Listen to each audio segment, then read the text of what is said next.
मी जेव्हा पाहुणा नाटकाची रिहर्सल आमची चालली होती तेव्हा बिर्ला क्रीडा केंद्रामध्ये आमची तालीम असायची आणि त्यावेळेला सेट लागला होता. सेट म्हणजे कसं की माझं घर, गावातली बैठी घरं असतात तसं माझं या बाजूला किशोर नानलसकरांचं घर.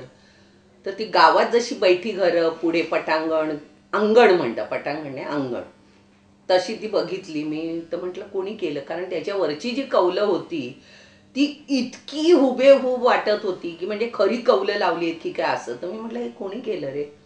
तर म्हणे सुहास बावडेकर.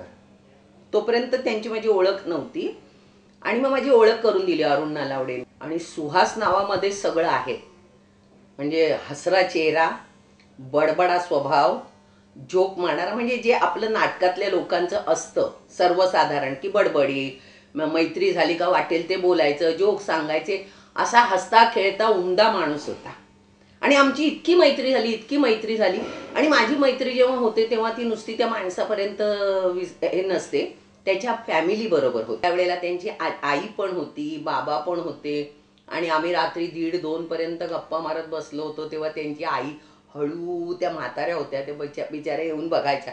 तर म्हटलं यांना झोपायला त्रास होतोय म्हणून. नाही तिला सवयच आहे, कोणी आलं की अशीच बघत जाते वगैरे, ते आमचं चालायचं. कलाकार म्हणजे ते सॉलिडच होते. एक तर त्यांचं सेटिंगच छान होतं आणि तुम्ही त्यांच्या घरी बघाल तर त्यांनी काढलेली चित्र, किंवा आता ते गेल्यावर मी जेव्हा घरी गेले तेव्हा त्यांनी कागदाच्या तुकड्यापासून गणपती, विठोबा इतकं केलं होतं, इतकं सुंदर होतं की कोणाला सांगून खरं वाटणार नाही की एक कागदाच्या तुकड्यापासून ditto ditto Vithoba, ditto Ganpati, इतकं सुंदर.